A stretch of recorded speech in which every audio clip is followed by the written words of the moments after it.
Voters in Mozambique head to the polls this Wednesday for elections that could prove significant for the country's trajectory. The ruling Frelimo party has dominated Mozambican politics for half a century. But high poverty and a 7-year insurgency, many voters are expected to turn to opposition parties. Diane Hawker reports from the capital, Maputo. The sandy beaches are long and beautiful, and Mozambique's capital, Maputo, basically functions. But many people in this country struggle to get by. 65% of the inhabitants live below the poverty line, and many survive on informal work. For those scraping by, the prospect of better days in the future will inform their decision in Wednesday's election. And that future is young. One of the first things I noticed when arriving in Maputo is just how young the population is. According to the United Nations Children's Agency, over 80% of the people here are under the age of 35. That puts the power in this election squarely in the hands of young people. This 32-year-old voter has kept a close eye on the various campaigns. This time, I think the election process could be different. Before, we had candidates who didn't have a good plan for the country. But this time, the candidates are very competitive.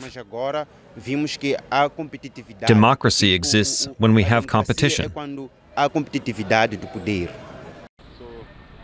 But democracy also needs fair play, and there's plenty of concern about corruption in general and in the election.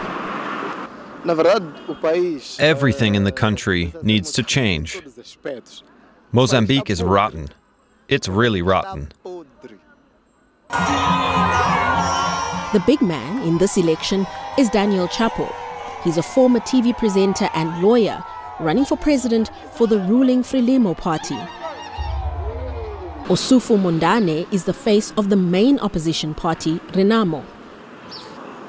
He came second when he ran for president in the last election, a result the party challenged in court. Independent candidate Venancio Mondlane is seen as a wild-card candidate. The former Renamo member is popular among the youth and could take votes from both main parties. Away from Maputo, the north of the country is shaped by conflict and the thousands of people who fled their homes because of it.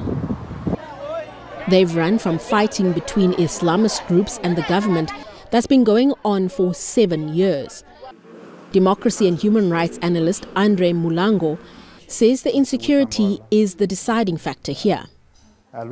But we have there in the north of Mozambique a lot of displaced people because of the war. They don't have assistance, they don't have food, they don't have even a place where to live. In rallies around the country, the ruling Frelimo party has exuded confidence. In past elections, it's been accused of vote rigging and intimidation.